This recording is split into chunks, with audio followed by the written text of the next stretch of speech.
Assalamualaikum warahmatullahi taala wabarakatuh. Kenalkan, nama saya Hamdani dan rekan saya Ani Suendra. Di sini kami akan mempresentasikan proposal kami keripik pisang. Di sini bisa dilihat di bab 1 pendahuluan di latar belakang. Kenapa kami memilih keripik pisang atau kenapa kami memilih usaha ini? Latar belakangnya itu karena kondisi ekonomi di zaman sekarang sedang dalam keadaan krisis ekonomi. Krisis ekonomi sedang terjadi pada saat ini sangat berpengaruh pada segi kehidupan sehingga mengakibatkan rendahnya kehidupan ekonomi masyarakat, dan itu sangat memprihatinkan.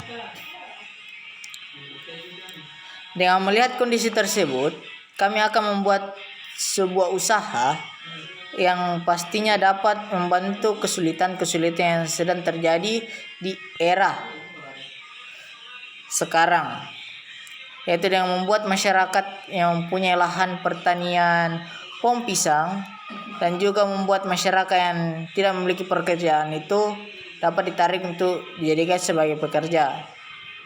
Dengan seperti ini, petani pohon pisang itu tidak lagi kebingungan untuk bagaimana caranya pisang yang mereka tanam itu didistribusikan, dan masyarakat yang tidak memiliki pekerjaan itu dapat dipekerjakan.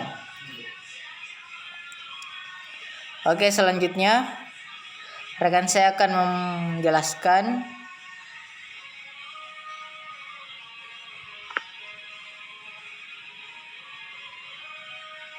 di bab 2. Saya persilahkan.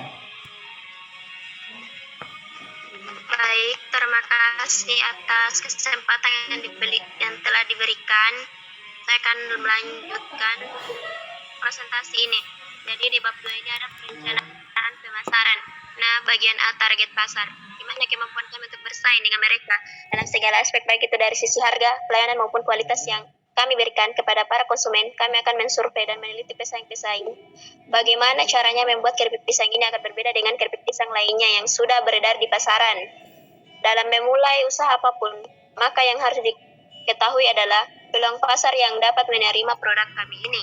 Target pasar sudah merupakan kunci penting dalam proses pemasaran, karena pemasaran akan berjalan dengan lancar apabila sudah mendapatkan target pasar yang kita inginkan. Untuk bagian B, promosi.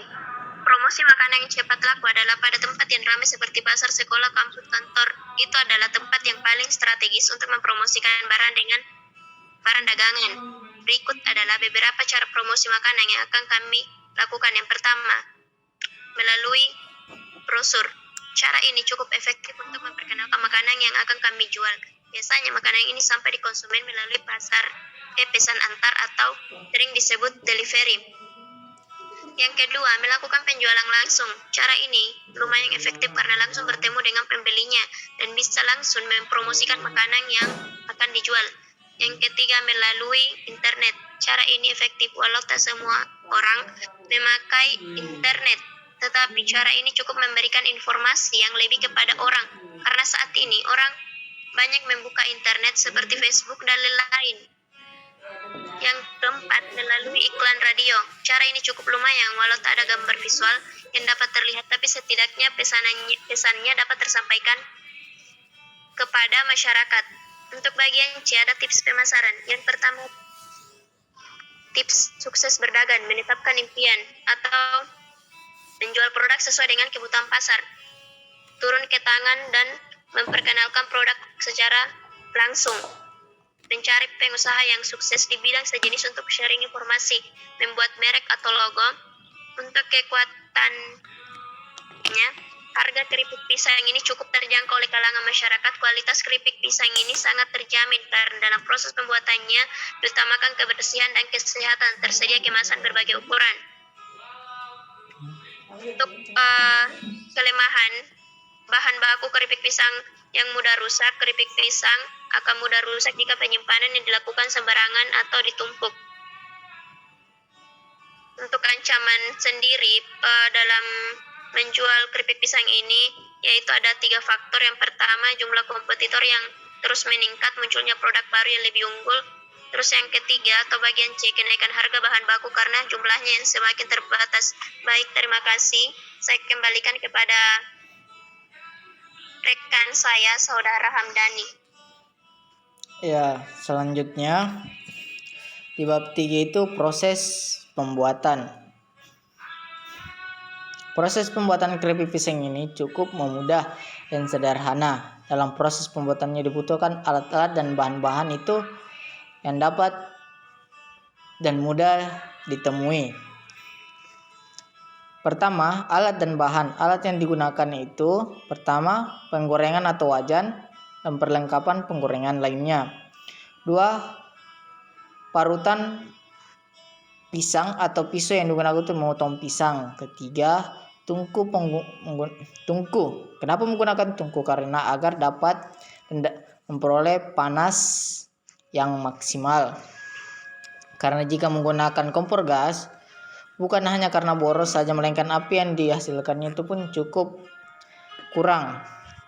Bahan yang digunakan itu yang pertama, bahan utama itu pisang, kedua minyak goreng, dan ketiga garam.